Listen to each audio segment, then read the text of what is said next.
माँ कालरात्रि नौ दुर्गा के 9 रूपों में से 7वां रूप हैं। नवरात्रि के 7वें दिन इनकी पूजा की जाती है। काल का अर्थ है समय या मृत्यु और रात्रि का अर्थ है अंधकार। इस रूप में माँ अत्यंत भयावह दिखाई देती हैं, परंतु भक्तों के लिए ये मंगलदायिनी हैं।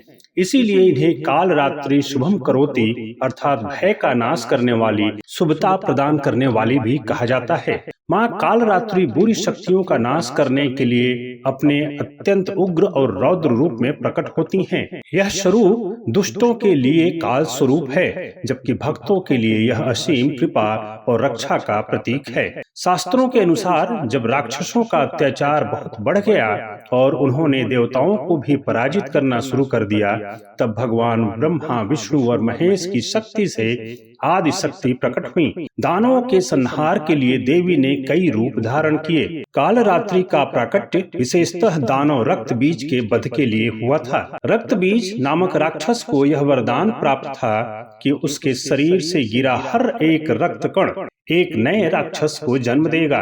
जब देवताओं की सेना और देवी के अन्य रूप उससे युद्ध करने में समर्थ हो गए, तब माँ दुर्गा ने माँ काल रात्रि का रूप धारण किया। इस रूप में देवी ने रक्त बीज के रक्त को अपनी जिह्वा से पीना शुरू कर दिया, ताकि उसका रक्त धरती पर ना गिर सके। इस प्रकार उन्होंने उसका अंत किया। माँ काल रात्रि का स्वरूप अत्यंत विकराल और तेजस्वी है। उनका रंग घने अंधकार के समान काला है। उनके बाल बिखरे हुए हैं, गले में बिजली जैसी चमकती माला है। वे 4 भुजाओं वाली हैं। एक हाथ में लोहे के खड्ग अर्थात तलवार है, दूसरे में वज्र, तीसरे हाथ से अभय मुद्रा में आशीर्वाद देती हैं और चौथे हाथ से वर मुद्रा में वरदान प्रदान करती हैं। उनकी सवारी गधा है, जो विनम्रता और बलिदान का प्रतीक माना जाता है। देवी का यह रूप अज्ञान, अंधकार, नकारात्मकता और भय को नष्ट करता है। माँ काल रात्रि नकारात्मक शक्तियों, अज्ञानता, बुराई और अहंकार के विनाश की प्रतीक हैं। वे व्यक्ति के भीतर के अंधकार जैसे कि मोह, लोभ, क्रोध, अहंकार आदि का नाश करती हैं और आत्मा को प्रकाश की ओर ले जाती हैं। योग के अनुसार माँ काल रात्रि का संबंध आज्ञा चक्र से है, जो अंतर्मन, चेतना और आत्मज्ञान का केंद्र है। उनकी आराधना से साधक में दिव्य दृष्टि और विवेक की प्राप्ति होती है। नवरात्रि के 7वें दिन माँ काल रात्रि की पूजा की जाती है। पूजा का समय विशेष रूप से रात्रि काल में शुभ माना जाता है।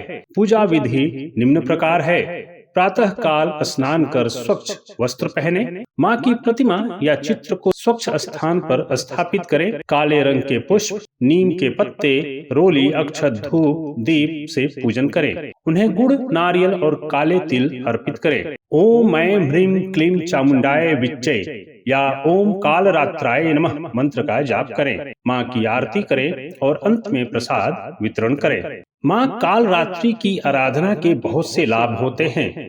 भय और शत्रुओं का नाश होता है। जो साधक सच्चे मन से माँ काल रात्रि की आराधना करता है, उसे किसी प्रकार का भय नहीं सताता। शत्रु, रोग और बाधाएं स्वतः दूर हो जाती हैं। माँ काल रात्रि की पूजा से नकारात्मक ऊर्जाओं और तांत्रिक प्रभाव से रक्षा होती है। उनके भक्तों में आत्मबल, साहस और निर्भयता का संचार होता है। आध्यात्मिक उन्नति उनके ध्यान से साधक को मानसिक शांति, आत्मिक शुद्धि और आत्मज्ञान की प्राप्ति होती है। शिव पुराण और दुर्गा सप्तशती में माँ के इस रूप का विशेष उल्लेख मिलता है।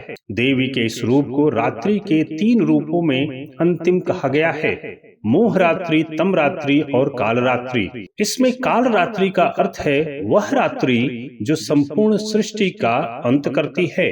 मार्कंडेय पुराण में वर्णन है कि जब रक्त बीज का संहार हुआ तो चारों दिशाओं में अंधकार फैल गया था। तभी माँ काल रात्रि ने उस अंधकार को चीरते हुए दैत्य का अंत किया। माँ काल रात्रि यह सिखाती हैं कि हर अंधकार का अंत होता है, चाहे वह बाहरी हो या भीतर का। उनका काला रंग यह दर्शाता है कि जीवन में आने वाला अंधकार भी उतना ही आवश्यक है जितना प्रकाश। क्योंकि अंधकार के बिना प्रकाश का अनुभव नहीं किया जा सकता। उनका विकराल रूप दिखाता है कि कभी कभी बुराई को समाप्त करने के लिए कठोर रूप आवश्यक होता है। मां कालरात्रि का रूप यद्यपि भयंकर है, परंतु वे अत्यंत दयालु, करुणामयी और भक्तों की रक्षक हैं। उनका रूप यह दर्शाता है कि मां अपने बच्चों की रक्षा के लिए कितना भी विकराल रूप धारण कर सकती है। वे अज्ञान का नाश करती हैं, भय से मुक्ति करती हैं और सच्चे मार्ग की ओर ले जाती हैं। उनकी आराधना से जीवन में उत्साह, साहस, निडरता और आत्मबल प्राप्त होता है। जो साधक मां कालरात्रि की आराधना करता है, वह संसार के किसी भी भय या संकट से नहीं घबराता।